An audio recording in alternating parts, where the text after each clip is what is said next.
Today I'm going to show you all the wonderful ways you can use labels in Trello. Using labels in Trello will allow you to do a number of things. First of all, it could allow you to separate certain types of projects or certain types of tasks within your projects. Also, if you are a visual thinker and doer like I am, seeing different colors helps me to process what is more of priority and what is more important than other items. So let's go in to one of these cards over here, click on it, it will open up this card and you'll see labels over here. Now, once you have opened labels, you can see that this current label is red.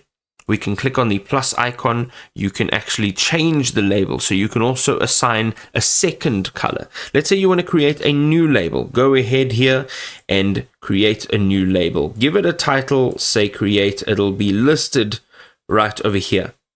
So now you have different labels on one particular card. So this could mean a few different things. As I said before, priority level. It could also mean different client that you're working with. It could also mean different department. So whatever it is that you need to do, go ahead and do that. Now, if you right click on this card, you'll be able to go over to the right hand side and you can click on edit labels. You'll be able to do this as well without having to open up the entire card.